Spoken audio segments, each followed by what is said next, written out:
Hello everyone, कैसे हो आप सब लोग। आई होप आप सब बहुत अच्छे होंगे और अपने घर पे ठीक ठाक होंगे। तो दोस्तों, आज की इस वीडियो में हम बात करने वाले हैं how to live in present, मतलब हम वर्तमान में कैसे रह सकते हैं। तो देखो, कई बार ऐसा होता है कि मतलब हम किसी चीज़ के आउटपुट के बारे में इतना सोच लेते हैं कि उसके इनपुट के बारे में काम ही नहीं कर पाते। मतलब जो उस चीज़ को पाने के लिए जो हमें मेहनत करनी होती है, उस चीज़ के लिए हम कुछ कर ही नहीं पाते। वो हम बार बार इतना सोच लेते हैं कि वो मतलब कि जैसे हमें किसी एग्ज़ाम की प्रिपरेशन करनी है, ठीक है। तो एग्ज़ाम की प्रिपरेशन करनी है तो ऑफ कोर्स वो ऑब्वियसली बात है, हमें पढ़ना ही पड़ेगा, ठीक है। लेकिन उस चीज़ के मतलब फ़ेल होंगे, पास होंगे। और कई बार जैसे यूपीएससी जैसा एग्ज़ाम है, ठीक है। तो लोग बोलते हैं टफ़ है, टफ़ है, टफ़ है। हाँ, तो ऑब्वियसली टफ़ है। लेकिन हम अपने माइंड को कई बार इतना वो क्रिटिसाइज़ कर देते हैं ना कि वो नहीं हो पाएगा, बहुत टफ़ है, बहुत टफ़ है, बहुत बच्चे फ़ेल होते हैं, ठीक है।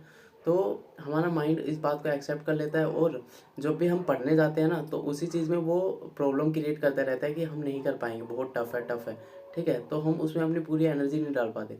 तो देखो, कई मतलब ऐसे बोलते हैं कि वो जो फ्यूचर रहता है ना, फ्यूचर की टेंशन होती है जो हमारी सारी एनर्जी ले लेती है। मतलब हमारे माइंड जो भी एनर्जी प्रोड्यूस करता है, मेंटल एनर्जी, ठीक है, उसको हमारी फ्यूचर की टेंशन सारी ले लेती है, हमारा सबकॉन्शियस माइंड, ठीक है। तो सबकॉन्शियस माइंड में हमारी यह बात बैठानी पड़ेगी कि हम मतलब रिजल्ट कुछ भी हो, देखो वो तो ऑब्वियसली बात है कि सबको पता है हमारे ऊपर कोई ना कोई एनर्जी तो बैठी हुई है ना, जिसको भगवान, अल्लाह, कुछ भी कहते हैं आप लोग, ठीक है। और मतलब हमारे ऊपर कोई ना कोई एनर्जी तो बैठी हुई है, और लोग कहते हैं कि वो ये सृष्टि तुम्हारे कहीं नहीं रची हुई है ना। तो जो भी उसको देना होगा वो आपको वो दे देंगे, ठीक है। लेकिन जो इनपुट डालना है, जो भी मेहनत करनी है, वो तो अपने हाथ में है ना। लेकिन हम कई बार उस चीज़ रिजल्ट के बारे में इतना सोचते हैं कि फेल होंगे, पास होंगे, ठीक है। तो हम उस चीज़ के लिए मेहनत ही नहीं कर पाते, और फिर एंड में रिजल्ट भी यही होता है कि हम फेल हो जाते हैं, या फिर जो भी हम स्कोर एक्सेप्ट करते हैं वो नहीं कर पाते, एक्सपेक्टेशन से हट होती हैं। और फिर वो मतलब लाइफ में जो भी आगे काम करना होता है ना, उसको चीज़ को पूरी तरीके से नहीं कर पाते, और हमारे सबकॉन्शियस माइंड में ये बैठ जाता है कि हमने पिछली बार भी ये सोचा था, ये नहीं हो पाया, तो अगली बार भी ये नहीं होगा, ठीक है। तो हमारी सोच पे काफ़ी कुछ डिपेंड होता है।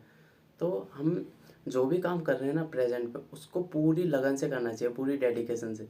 प्रेजेंट प्रेजेंट ही वो मतलब जो फ्यूचर में जो भी मिलने वाला है ना हमें, उसका वो है, आउटपुट है प्रेजेंट, ठीक है। तो प्रेजेंट पूरी डेडिकेशन से, जितना मतलब आप हो सके ना, उसको पूरी लगन से, उसको पूरी शिद्दत से जो भी काम करना है आपको प्रेजेंट में करना चाहिए, ठीक है। और फ्यूचर के बारे में नहीं सोचना चाहिए। फ्यूचर के बारे में आपको बस इतना ही सोचना चाहिए कि भाई एक वो मतलब जो रिजल्ट है, जो भी मैं प्रेजेंट में काम कर रहा हूँ ना, वो आ जाएगा जैसे। तो हमको किसी भी चीज़ को लेके इतना प्री जजमेंटल नहीं होना चाहिए, मतलब पहले ही नहीं बता देना चाहिए कि अपने माइंड को कि हमको ये नहीं हो पाएगा, ये नहीं हो पाएगा। मतलब हम जो भी अचीव करना चाहते हैं ना, उसके लिए हमें वो प्रेजेंट में तो पूरी तरह मेहनत करनी चाहिए। वर्तमान काल में हम जो भी देखिए हमारे हाथ में होता है ना, जो हम मेहनत करते हैं वही होता है, और जो रिजल्ट होता है वो अपने हाथ में नहीं होता। अपने हाथ में होता तो एग्जामिनर या फिर कोई भी आपको देने वाला होता, वो क्यों ही होता, ठीक है। तो कोई ना कोई तो है आपको इवैल्यूएट करने वाला। तो जैसे भी आप मेहनत करेंगे, वो आपको इवोल्यूशन के हिसाब से अच्छी तरह से वो जो आपके फेवर में होगा, वो आपको रिजल्ट प्रोवाइड कर देगा, ठीक है। तो आपको अपने प्रेजेंट पे, अपने करंट टाइम पे फोकस करना चाहिए, ना कि फ्यूचर पे। So thank you so much for listening me, and God bless you all. Thank you so much.